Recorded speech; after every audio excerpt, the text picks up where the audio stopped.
मैं डॉक्टर अमित भटनागर पंतनगर कृषि विश्वविद्यालय में सस्य विज्ञान विभाग में प्राध्यापक के पद पर कार्यरत हूँ।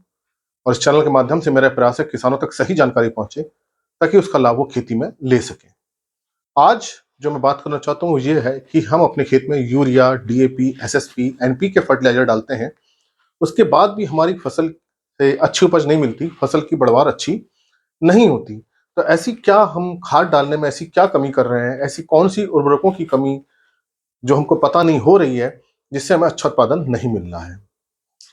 आप इस वीडियो को जब पूरा देखेंगे तब आपको समझ में आएगा कि जो आप पोषक तत्व दे रहे हैं उसमें कहाँ कमी हो रही है। देखिए, कोई भी फसल है, चाहे अनाज की है, दलहनी है, तिलहनी है, उसको पोषक तत्वों की जरूरत होती है जिसे हम न्यूट्रिएंट्स कहते हैं। सभी जीवों को न्यूट्रिएंट्स की जरूरत होती है, लेकिन पौधों को 17 विशेष प्रकार के न्यूट्रिएंट्स की जरूरत होती है, पोषक तत्व जिसे हम कहते हैं उसकी जरूरत होती है। इन 17 में से कोई एक अगर कम रहता है तो पौधों की अच्छी वृद्धि नहीं होती है। तो इन पोषक तत्वों को हम इसेंशियल प्लांट न्यूट्रिएंट्स कहते हैं या आवश्यक पोषक तत्व कहते हैं। तो ये जो पोषक तत्व है 17, ये मिट्टी में पर्याप्त मात्रा में होने चाहिए। कोई भी फसल है, गेहूं है, मक्का है, गन्ना है, धान है, कोई भी फसल है, उसको 17 पोषक तत्व चाहिए। अब इसमें से कुछ तत्वों की आवश्यकता ज्यादा होती है, कुछ की कम होती है। जिनकी ज्यादा होती है आवश्यकता, उसको मैक्रो न्यूट्रिएंट कहते हैं या प्रमुख पोषक तत्व कहते हैं। जिनकी आवश्यकता बहुत कम होती है उसको हम माइक्रोन्यूट्रिएंट या सूक्ष्म पोषक तत्व कहते हैं। लेकिन दोनों ही, चाहे हमारे प्रमुख पोषक तत्व हैं चाहे हमारे सूक्ष्म हैं, दोनों ही चाहिए। अगर कोई भी एक कम हुआ, फसल को जितनी जरूरत है, अगर मिट्टी से उसको उतना तत्व नहीं मिला तो फसल की बढ़वार अच्छी नहीं होगी, वृद्धि कम रहेगी और दाने की उपज हमें अच्छी नहीं मिलेगी। अगर हम ये देखें कि हम नाइट्रोजन पूरी देते हैं लेकिन कॉपर की कमी रह जाए या आयरन की कमी रह जाए, तब वृद्धि कम रहेगी। तो पहले हम समझेंगे कि 17 पोषक तत्व कौन कौन से हैं। देखिए, कार्बन, हाइड्रोजन, ऑक्सीजन, ये पौधे जो है पानी से और हवा से लेते हैं। फिर nitrogen, phosphorus, potassium, calcium, magnesium और सल्फर, ये जो है प्रमुख पोषक तत्व है, इनकी आवश्यकता बहुत ज्यादा है।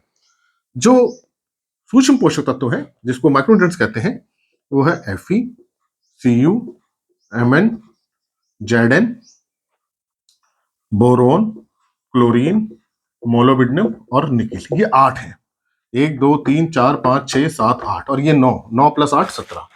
अब इनकी आवश्यकता जो है कम है। मान लीजिए कि मिट्टी के अंदर आयरन कम होने लगा, लोहे की कमी होने लगी, लेकिन हम ये ऊपर के सारे तत्व पर्याप्त मात्रा में दे रहे हैं, तो वृद्धि नहीं होगी। इनकी और इनको दोनों का मिलना जरूरी है और जितनी जरूरत है उतना ही मिलना जरूरी है। ये ज्यादा मात्रा मिलने चाहिए और ये इनकी आवश्यकता कम होती है। अगर ये मिट्टी में कम होने लगे और हमने इसको उर्वरकों के माध्यम से नहीं दिया, तो चाहे हम कितना एनपीके दे दें, कैल्शियम दे दें, मैग्नीशियम दे दें, वो पूर्ति नहीं कर सकता। जो काम जिंक का है वो काम पोटेशियम नहीं कर सकता। हर तत्व का अपना अपना काम है। जो काम बोरोन का है वो काम मैग्नीशियम या सल्फर या नाइट्रोजन, फास्फोरस कोई नहीं कर सकता। हर तत्व का एक अपना काम होता है और उस काम को कोई दूसरा तत्व नहीं पूरा नहीं कर सकता। इसी कारण से अगर किसी तत्व की कमी होती है तो उस काम की भी कमी होने लगती है। जो उस काम की कार्य की कमी होती है तो पौधे की वृद्धि रुक जाती है और हमें उपज अच्छी नहीं मिलती। अब हम क्या करते हैं, हमारा पूरा ध्यान किस पे होता है, एनपीके पे होता है, जबकि सूक्ष्म पोषक तत्वों पे होता ही नहीं है या बहुत कम ध्यान देते हैं। तो इसकी मात्रा पूरी होने के बावजूद भी फसल अच्छी इसलिए नहीं हो रही क्योंकि ये जो पोषक तत्व है माइक्रोन्यूट्रिएंट्स, ये नहीं मिल पा रहे। अब देखते हैं कि हम क्या क्या फर्टिलाइजर देते हैं। अब देखिए, सबसे ज्यादा हम क्या देते हैं, यूरिया। यूरिया से क्या मिलता है, केवल नाइट्रोजन मिलता है। फिर हम देते हैं डीएपी। डीएपी से क्या मिलता है, केवल नाइट्रोजन और फास्फोरस मिलता है। फिर हम देते हैं एसएसपी। एसएसपी से हमें 3 तत्व मिल जाते हैं, फास्फोरस मिलता है, कैल्शियम मिलता है और सल्फर मिलता है। फिर देते हैं एमओपी। एमओपी से हमें केवल पोटेशियम मिलता है और क्लोराइड भी मिलता है। फिर हम एनपीके का ग्रेड देते हैं। अब एनपीके ग्रेड में क्या है, नाइट्रोजन भी है, फास्फोरस भी है और पोटेशियम भी है। तो ये मेजर हमारी खाद है जिनको हम डालते हैं। अब मान लीजिए हमारी जमीन में जिंक की कमी हो रही है, तो पौधे को क्या चाहिए, जिंक चाहिए। हम क्या डाल दे रहे हैं, यूरिया डाल दे रहे हैं, डीएपी, जिसमें कोई जिंक है ही नहीं। तो उसके लिए हमें क्या डालना पड़ेगा, जिंक वाली खाद, जो जिंक सल्फेट आती है। तो जिंक सल्फेट डालेंगे तभी उसकी पूर्ति होगी। मान लीजिए खेत में बोरोन की कमी हो रही है, अब इनमें कोई खाद में किसी में कोई बोरोन नहीं है, चाहे हम एमओपी डाल लें, कुछ भी डालें, बोरोन मिलेगा ही नहीं। जब बोरोन नहीं मिलेगा तो उसकी कमी आएगी। अब आप चाहे डीएपी का छिड़काव कर लें, एनपीके कर लें, एमओपी का कर लें, यूरिया कर लें, कोई भी असर नहीं होगा, फसल अच्छी नहीं होगी। क्यों, क्योंकि उसे चाहिए बोरोन, आप दे रहे हैं कोई दूसरा तत्व। इसी तरह से अगर आप जैविक खाद दे रहे हैं, मान लीजिए आप गोबर की खाद दे रहे हैं या कंपोस्ट दे रहे हैं, इससे आपको सभी तत्व मिल जाते हैं। तो अब जिन खेतों में गोबर की खाद दी जा रही है वहां सभी सारे तत्व मिल जा रहे हैं, वहां ऐसी समस्या देखने को नहीं मिल रही है। लेकिन चूंकि गोबर की खाद अब बहुत कम प्रयोग की जा रही है, अधिकांश क्षेत्रों में तो गोबर का प्रयोग हो ही नहीं रहा है, तो उसी कारण से ये इन तत्वों की कमी आ रही है। तो जब आप यूरिया डालते हैं या दूसरी खाद डालते हैं, ये तत्व पूरे हो जाते हैं, लेकिन ये तत्वों की कमी पूरी नहीं हो पाती है। तो इन तत्वों की पूरी कमी पूरी करने के लिए या तो आप इनके उर्वरकों का प्रयोग करें, जो आते हैं फर्टिलाइजर जिसे हम कहते हैं वो डालें, या गोबर की खाद का प्रयोग करें, कंपोस्ट का प्रयोग करें, तभी इन तत्वों की पूर्ति होगी। अब अधिकांश क्षेत्रों में गोबर उपलब्ध नहीं है, तो हमको क्या करना पड़ेगा, फिर वहां इनके केमिकल फर्टिलाइजर्स आते हैं, उसको जो उर्वरक आते हैं उनको प्रयोग करना पड़ेगा। अगर हम इनका प्रयोग नहीं करेंगे और हम गोबर की खाद का प्रयोग भी नहीं कर रहे हैं और इनके उर्वरकों का प्रयोग भी नहीं कर रहे हैं, तो फिर इन तत्वों की धीरे धीरे कमी आएगी। जो कमी आएगी तो फिर पौधे पे उसका असर पड़ेगा। तो इस बात को आपको ध्यान रखना है, जिस तत्व की कमी होती है तो उसी तत्व की खाद डालेंगे, उर्वरक डालेंगे, तभी उसकी कमी पूरी होगी। दूसरे की तत्व से उसकी कमी पूरी नहीं हो सकती। हर तत्व का एक अपना काम होता है और उसके काम को कोई दूसरा तत्व पूरा नहीं कर सकता है। अब क्या है, हमारी मिट्टी में धीरे धीरे जब हम फसल तो उगा रहे हैं लेकिन ये उर्वरक डाल नहीं रहे, तो धीरे धीरे कमी आने लगी है। अब बहुत अधिकांश क्षेत्रों में किसकी कमी देखी जा रही है? जिंक की कमी देखी जा रही है, बोरोन की कमी देखी जा रही है, कॉपर, इसकी आयरन की कमी आने लगी है, मैग्नीज की भी देखी जा रही है, कुछ क्षेत्रों में कॉपर की भी कमी आने लगी है। तो इतने तत्वों की देख रहे हैं कि कमी अब आ रही है। तो इसके लिए आपको क्या करना पड़ेगा, इनकी खाद डालनी पड़ेगी। तो जैसे आयरन के लिए है, आयरन के लिए चिलेट वाला आयरन डालिए, चिलेटेड आयरन है उसको डालिए मिट्टी के अंदर। और ये सारी खाद आपको कब डालनी है? बुआई के समय डालनी है।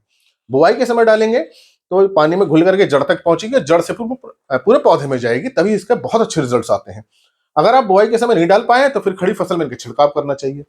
तो आयरन का जो है, वैसे तो फेरस सल्फेट आता है, फेरस सल्फेट मिट्टी में बहुत ज्यादा डालना पड़ता है, इसको नहीं डालना चाहिए क्योंकि ये ऐसे रूप में बदल जाता है, पौधे ले नहीं पाते, इसलिए इसको चिलेट वाला डालना चाहिए। चिलेट का जो आयरन आता है उसको डालिए, मिट्टी में डालिए। 1 एकड़ में आप 2-3 किलोग्राम डालेंगे तो असर आएगा। अगर बहुत ज्यादा कमी है तो फिर ज्यादा डालना पड़ेगा, कम कमी आ रही है तो कम डालना पड़ेगा। अभी अधिकांश क्षेत्रों में आयरन की कम कमी आ रही है तो आपको कम डालना पड़ेगा। तो 2 किलोग्राम एकड़ चिलेट से भी काम आपका हो जाएगा। कॉपर का भी हमको चिलेट डाल देना चाहिए, मैग्नीज का सल्फेट भी डाल सकते हैं या चिलेट भी डाल सकते हैं। जिंक का आप जानते हैं कि जिंक सल्फेट आता है, तो इसको भी आप खेत में प्रयोग कर सकते हैं। अगर 21% वाला है तो 1 एकड़ में 10 किलोग्राम डाल दीजिए, अगर 33% वाला है तो 1 एकड़ में 6 किलोग्राम डाल दीजिए। बोरोन के लिए बोरैक्स आता है, बोरॉक्स का आप 4 किलोग्राम प्रति एकड़ की दर से बुआई के समय डाल दीजिए, तो इसके अच्छे रिजल्ट्स आएंगे। तो इस पे किस न्यूट्रिएंट का स्प्रे करना है उस पर मैं वीडियो बना चुका हूं, तो इनके हमें या तो स्प्रे कर देने चाहिए। तो जिंक का जो स्प्रे होता है, जिंक का हमको करना चाहिए 5 ग्राम 1 लीटर में घोल करके, 5 ग्राम प्रति लीटर में खड़ी फसल में इसका करना चाहिए। बोरोन का हमें लगभग 1 से 2 ग्राम, इससे ज्यादा नहीं करना चाहिए। बोरेक्स है कोई भी है, 1 से 2 ग्राम प्रति लीटर। और जो ये है आयरन, कॉपर, मैग्नीज है, इनका 2 से 3 ग्राम तक आप कर सकते हैं। 2 से 3 ग्राम प्रति लीटर पानी में घोल के इसका स्प्रे कर दें। तो स्प्रे भी आपको ध्यान रखना है, बहुत ज्यादा मात्रा नहीं होनी चाहिए, नहीं तो पत्तियां जल जाएंगी। तो बेस्ट तरीका तो यही होता है, जो इनकी खादें सारी बुआई के समय डालिए और जहां बीज है, जहां कूड़ा फर हो उसी में डालिए, तो आपको बेस्ट रिजल्ट आएंगे। तो ये समस्या यही आ रही है कि हम एनपीके, यूरिया, डीएपी इन सबको तो डाल रहे हैं कि जिसमें कि एनपीके वाले तत्व होते हैं, लेकिन ये नीचे वाले तत्व के लिए हम कोई खाद डाल ही नहीं रहे। जब खाद डालेंगे नहीं और पौधा तो उसको ले रहा है, तो धीरे धीरे मिट्टी में उसकी कमी आ रही है। तो इसकी कमी पूरा करने के लिए आप इनकी खाद डालिए, गोबरी खाद प्रयोग कीजिए, जैविक खाद प्रयोग कीजिए, इससे इनकी पूर्ति हो जाएगी। तो आशा है मेरी बात समझ में आई होगी कि क्यों हम यूरिया, एसएसपी डालने के बाद भी हमको अच्छे रिजल्ट्स, अच्छी उपज क्यों नहीं मिल रही है। पोषक तत्वों को संतुलित मात्रा पर ध्यान दीजिए, तो निश्चित रूप से पौधे की आवश्यकता पूरी होगी और अच्छी उपज मिलेगी। इसी प्रकार के लेक्चर्स को देखने के लिए कृषि किसान प्लेलिस्ट देखिए, और अगर चैनल सब्सक्राइब नहीं किया है तो सब्सक्राइब कीजिए। धन्यवाद।